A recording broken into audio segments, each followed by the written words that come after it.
Lucky Bhaskar fame Venky Atluri அவர்கள் writing and டைரக்ஷனில் சூர்யா, மமிதா பைஜு, ராதிகா சரத்குமார் மற்றும் பலர் ஆக்டிங்கில் உருவான விஸ்வநாத் அண்ட் சன்ஸ் படத்தோட ரிவ்யூ தாங்க பார்க்க போகிறோம். இந்த மூவியோட ரன் டைம் பார்த்தீங்கன்னா 2 hours and 41 minutes.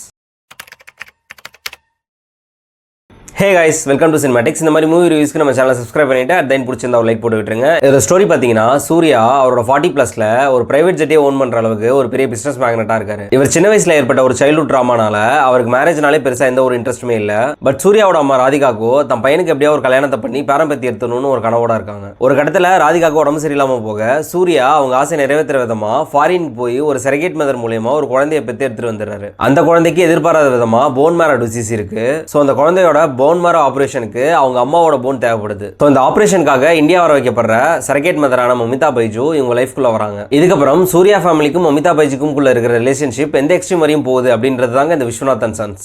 கருப்பு மாதிரியான ஒரு மாஸ் படத்துக்கு அப்புறம் இந்த மாதிரி ஒரு ஹை கிளாஸ் படத்தை சூஸ் பண்ணதுக்கே ஃபர்ஸ்ட் சூர்யாக்கு ஒரு பெரிய அப்ளாஸ் கொடுக்கணுங்க. இந்த ஸ்டோரி வேர்ல்டோட அட்மாஸ்பியரே பார்த்தீங்கன்னா செம ரிச்சா ஃபீல் ஆச்சு.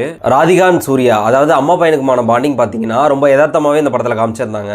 அதாவது அம்மா சென்டிமெண்ட்டை ஓவர் குளோரிஃபை பண்ணாம ஒரு மீட்டர்லேயே ஸ்டாண்டர்டா மெயின்டைன் பண்ணியிருந்தாங்க. அண்ட் சிங்கிள் பேரண்ட் உள்ள பசங்களுக்கு இந்த படம் சூப்பராகவே கனெக்ட் ஆகும். இந்த படத்தோட ப்ரீ ரிலீஸ் அப்ப கூட சூர்யா அதை பத்தி ஸ்டேஜில் சொல்லியிருப்பாரு. அதாவது பசங்க தப்பு பண்ணிட்டு அவங்களோட அம்மா கிட்ட மாட்டிப்பாங்க, பட் அம்மாவாலையும் அதை பெருசா தட்டி கேட்க முடியாது. அந்த மாதிரி ஒரு சீக்வன்ஸ் இந்த படத்தில் வரும். அதை வெங்கி அட்லூரி சூப்பராகவே கையாண்டு இருக்காருன்னு சொல்லணும். அது ஒரு அடல்ட் காமெடி தான், பட் எங்கேயுமே முகம் சுழிக்காத வகையில சூப்பராகவே அதை கன்வே பண்ணியிருப்பாங்க. And through out the film அதை காமெடியாவும் நிறைய இடத்துல பிளேஸ் பண்ண விதம் நல்லா இருந்துச்சு. ஆன் ஸ்கிரீன்ல பாத்தீங்கன்னா சூர்யா அண்ட் மமிதா பைஜுக்குமான கெமிஸ்ட்ரியுமே செமையா ஒர்க் ஆயிருக்கு. ஆனா அந்த 40s 20sக்குமான ஏஜ் கேப்பையுமே காஸ்டியூம் மேக்கப்னு முடிஞ்ச அளவுக்கு ஜஸ்டிஃபை பண்ண ட்ரை பண்ணிருக்காங்க. இந்த மாதிரி ஃபீல் குட் மூவிஸ்ல பாத்தீங்கன்னா டயலாக்ஸ் தான் மேஜர் ஸ்ட்ரென்த்தா இருக்கும். அந்த வகையில நிறைய டயலாக்ஸ் பாத்தீங்கன்னா நம்ம லைஃப்லயே ஜெனரலா கனெக்ட் ஆகக்கூடிய அளவுக்கு செம ஆப்டாவே எழுதியிருக்காங்க. அந்த ஸ்டோரியை ஓப்பன் எண்டிங்கா முடிச்ச விதமுமே பாத்தீங்கன்னா எனக்கு ரொம்பவே பிடிச்சிருந்துச்சு. ஆக்டர் பெர்ஃபார்மன்ஸ் பார்க்கும்போது த ஒன் சூர்யா எப்போதுமே நம்மளை இம்ப்ரெஸ் பண்ண மிஸ் பண்ணதே இல்ல. இந்த படத்துலயும் த சாமன் ஸ்டைலிஷ் லுக்கோட த க்ளோரியஸ் வேல படம் ஃபுல்லா டிராவல் பண்ணிருக்காரு.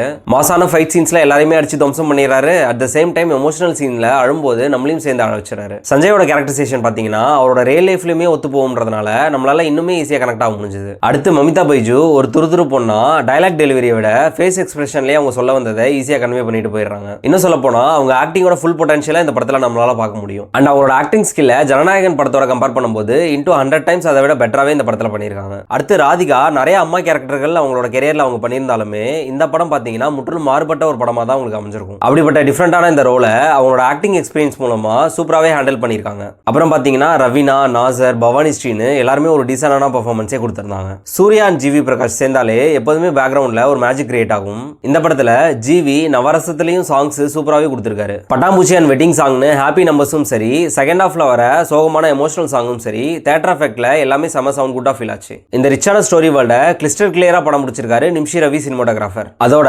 ஃபைட்டுக்குமான கேமரா ஆங்கிளுமே பாத்தீங்கன்னா கொஞ்சம் யூனிக்கா தான் ஃபீல் ஆச்சு. இப்போ இந்த படத்தோட பிரச்சனைன்னு பாத்தீங்கன்னா மூவி ஒரு லென்த்தி ஃபீல் கொடுக்கதாங்க செய்யுது. அது மாதிரி ஃபர்ஸ்ட் ஹாஃப் கொஞ்சம் பெருசா தாங்க இருக்கு. அது மாதிரி அவங்க சொல்ல வர விஷயத்தையுமே பாத்தீங்கன்னா கொஞ்சம் நிறுத்தி நிதானமா பொறுமையா அந்த சீனை கொஞ்சம் ஸ்ட்ரெச் பண்ணி தான் சொல்றாங்க. அண்ட் படம் பாத்தீங்கன்னா ஒரு கம்ப்ளீட் ஸ்டோரியா இல்லாம ஒரு தனித்தனி சீக்வன்ஸ் மாதிரி தாங்க ஃபீல் ஆகுது. அண்ட் காமெடி சீன்ஸ்லாம் பாத்தீங்கன்னா நிறைய இடங்கள்ல ஒர்க் ஆயிருந்தாலும் சில காமெடி சீன்ஸ்லாம் ரொம்பவே கிரிஞ்சா தாங்க ஃபீல் ஆச்சு. தென் ஃபர்ஸ்ட் ஹாஃப் பாத்தீங்கன்னா சூர்யாக்கு பெருசா ஸ்கோப் இல்லாத மாதிரி மமிதா பைஜு அண்ட் ராதிகாவை மட்டுமே சுத்தி கதை ரிவால்வ் ஆகுது. இந்த படத்தோட பாசிட்டிவ்ஸ் பாத்தீங்கன்னா யூனிக்கான ஸ்டோரி, நேச்சுரலான actor performance, magical music and ரிச்சான சினிமாட்டோகிராஃபி. நெகட்டிவ்ஸ் பாத்தீங்கன்னா மூவி டியூரேஷன், சில stretchable scenes and on and off comedies. ஓவராலா சூர்யாவோட இந்த டிஃபரெண்டான ஹை கிளாஸை கண்டிப்பா எல்லாருமே தியேட்டர்ஸோட ஃபேமிலியோட பார்த்து என்ஜாய் பண்ணக்கூடிய ஒரு படம் தான். So don't miss out the unique attempt of Viswanath and sons. Cinematics rating for this movie 7 out of 10. Thank you guys.